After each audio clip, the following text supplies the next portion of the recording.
Hey guys, it's Greg, Deep Six Outdoors. I am super stoked for this year's 2021 spring turkey hunt. I'm going to be showing you guys all my gear, including my guns, camo, cameras, calls, the whole 9 yards. I'm just a newbie, but you know what?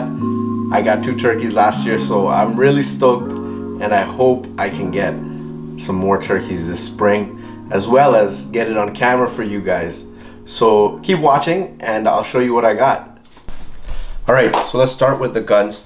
First gun I'm going to be using is a Beretta A400 Extreme Plus in 12 gauge. This was the shotgun that I used last season to harvest both turkeys. Really love this gun.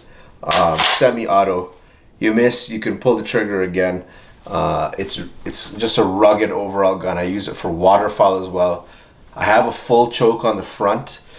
So it is the tightest pattern that Beretta allows you to have. You can buy an aftermarket extra full choke that gives you a much tighter pattern. I think next season, or maybe even this season, I might pick one up if I can get one and try it out.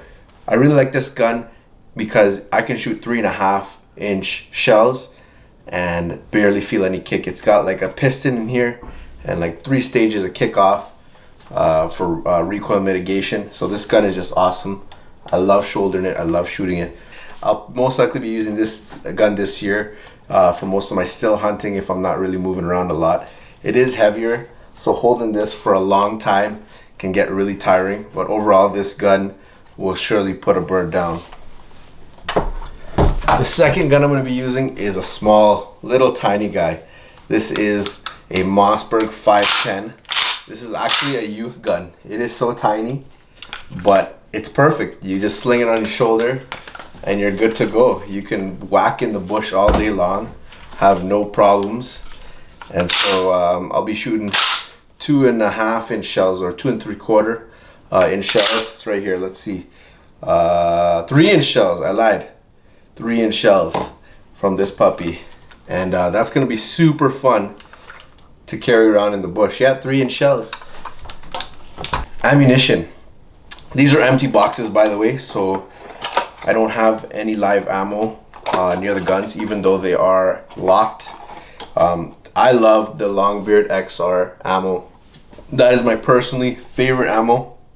I've used a few other ones, but the Longbeard XR locked and lethal is my favorite. I'm using number 5s for the 20 gauge and number 6 for the 12 gauge. There's a bunch of other ones you can get out there, but they're pretty expensive. You know, you got the New Federal ammo. You have a whole bunch of different brands, but this is my favorite. I've patterned it. I love how it patterns, so there you go. My vest. I'm running a Nightingale Run and Gun 200 jacket.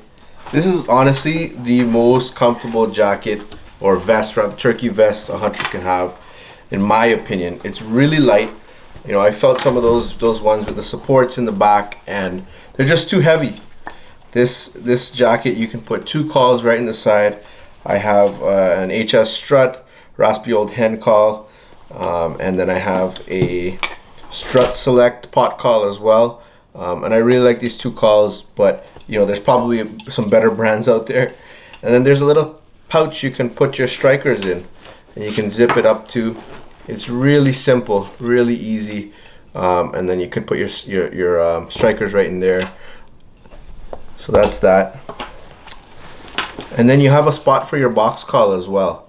There's a little pouch here with a little sleeve, and then your box call can go right in there.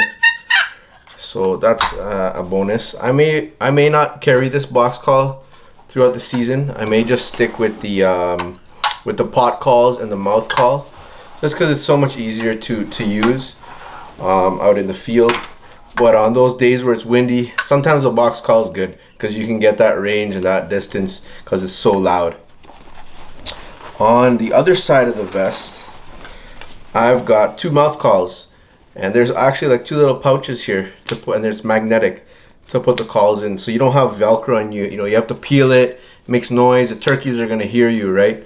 This is a really nice vest.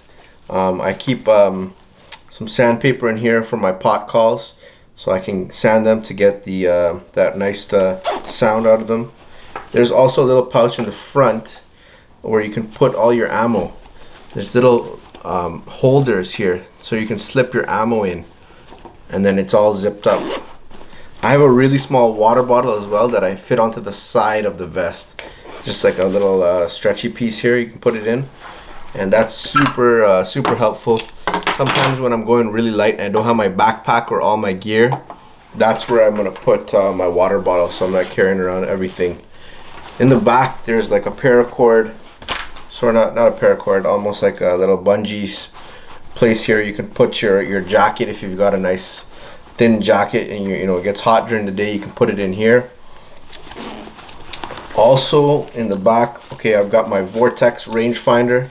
It's good to have a rangefinder, guys.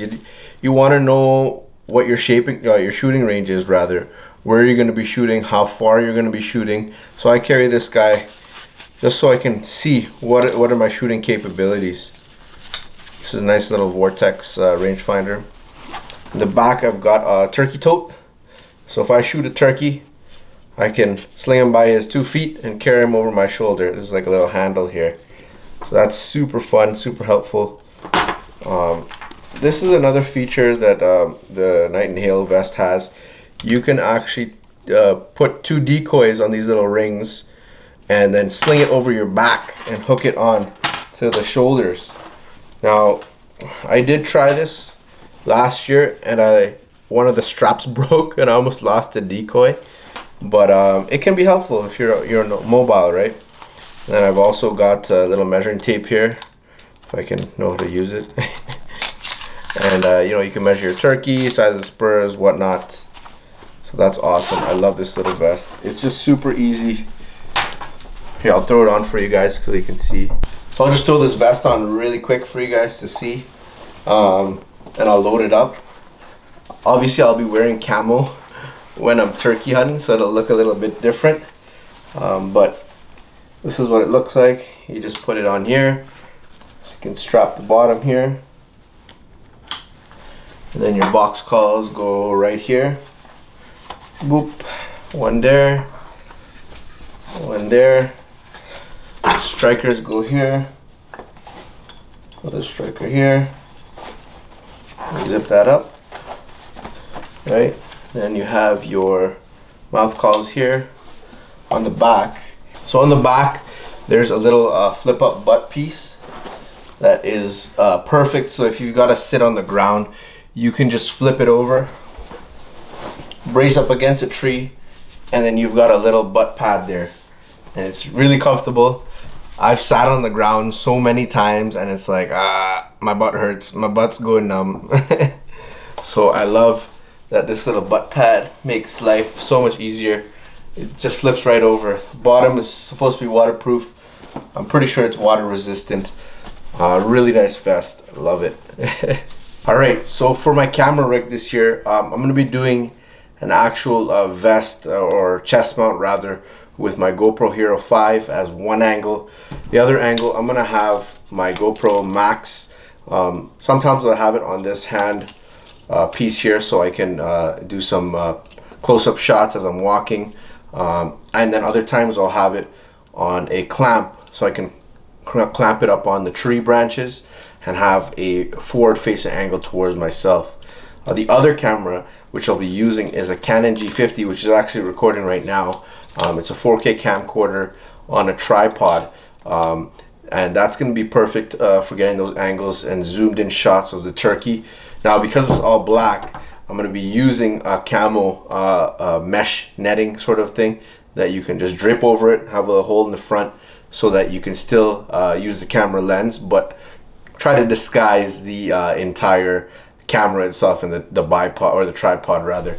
So that's my camera setup. I hope to get you guys some really exciting footage, so stay tuned. Oh, these were 2 feathers I found on the track that I was scouting. I did put some videos of that up on Instagram. I'll throw some more videos in this video, and you'll see some more stuff coming this spring. I'll try to document it every trip I go out, whether I get something or not. I'll try to be out there and document it for you guys on Instagram or even just in these quick update videos. So stay tuned, and I hope you really enjoy. I do have another surprise for you guys, and that is that I will be bear hunting as well. My father has 100 acres up in Sundridge, and so I'm gonna go right now and start setting up all my tree stand, my bait barrel, getting that ready. This is my first time I'm gonna be bear hunting, and we'll see what happens. All right, stay tuned.